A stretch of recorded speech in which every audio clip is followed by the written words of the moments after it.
Assalamualaikum warahmatullahi wabarakatuh. Nama saya Deni Supandi. Di sini saya akan membahas atau mempresentasikan dengan topik yang saya bahas, yaitu bisnis dan politik. Oke, sebelum kita bahas topik kita, saya akan menjelaskan nih sedikit apa itu bisnis dan apa itu politik.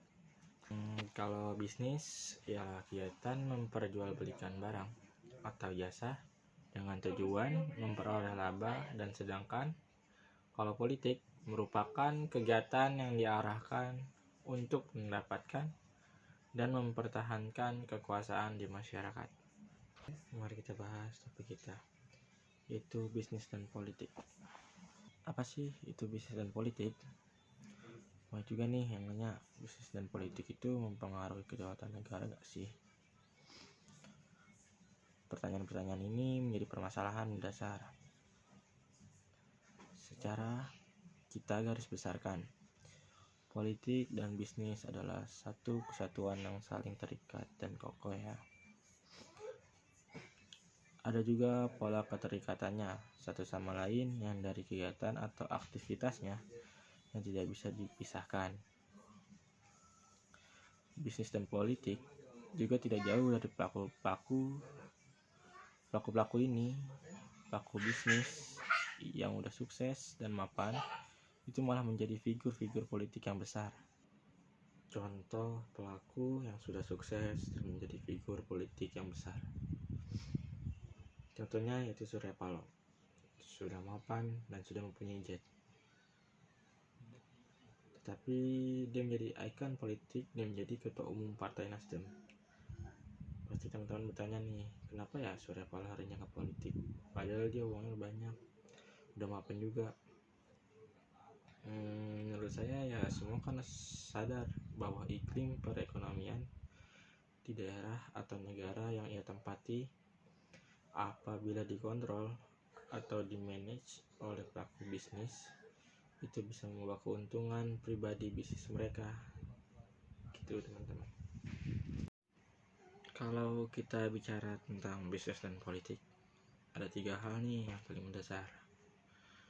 Yang pertama itu stabilitas politik. Stabilitas politik ini bermaksud pada bisnis yang tidak akan maju atau berjalan lancar tanpa adanya stabilitas yang stabil dan ada kesesuaian kondisi politik dan kelancaran bisnis. Yang pertama itu stabilitas politik. Stabilitas politik ini bermaksud pada bisnis yang tidak akan maju atau berjalan lancar tanpa adanya stabilitas yang stabil dan ada kesesuaian kondisi politik dan kelancaran bisnis. Yang kedua yaitu hal atau faktor HI atau hubungan internasional. Kenapa ya KHI? Bisnis dan politik itu nggak jauh dari hubungan antar negara teman-teman. Masing-masing negara memiliki hubungannya masing-masing. Ketika hubungan ini ada permasalahan atau ada hal-hal yang bisa menyebabkan konflik, maka itu berimbas pada topik yang kita bahas, yaitu bisnis dan politik. Yang ketiga itu yaitu birokrasi pemerintah. Pada UU 25 tahun 2007 tentang penanaman modal atau investor asing maupun lokal menerapkan cara bisnis mereka masing-masing dan berjalan dengan lancar. Ya nih, kita nggak bakalan ngupain nih tentang sejarah kita pada masa Soekarno, yang dimana kita disebut itu Orde Lama. Di situ terjadi inflasi yang sangat tinggi yang membuat bisnis tidak bisa berjalan dengan lancar karena beredarnya mata uang lebih dari satu di negara kita pada masa itu.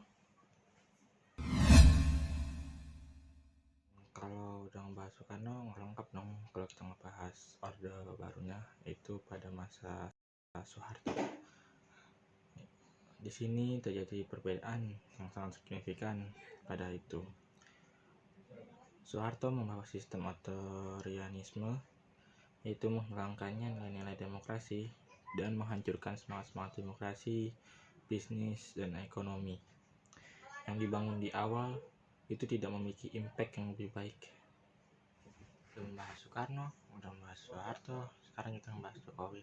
Pada masa Jokowi, tingkat kemiskinannya ini masih 10,6% pada tahun 2017. Dan pada 15 Juli 2021, BPS merilis laporan bahwa pada Maret 2021 sebesar 10,14%. Dengan hal ini, bentuk kemiskinan semakin tinggi.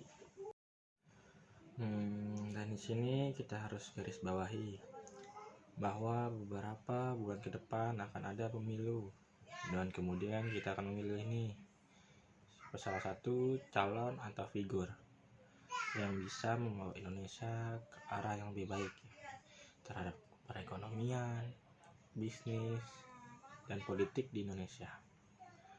Dan kita berharap semoga kita tidak asal pilih ya. Dan teman-teman, kita harus nih melihat dulu Indonesia ini mau dibawa kemana, mau dibawa ke neoliberalisme atau kapitalisme, dan atau menjadi negara lebih baik dalam kondisi ekonomi dan bisnis politiknya. Dalam artian baik ini menjadi sisi demokrasi yang terbuka, kemudian transparansi, dan adanya sistem politik Indonesia yang lebih mencerminkan nilai-nilai keadilan dan dirasakan oleh rakyat kecil.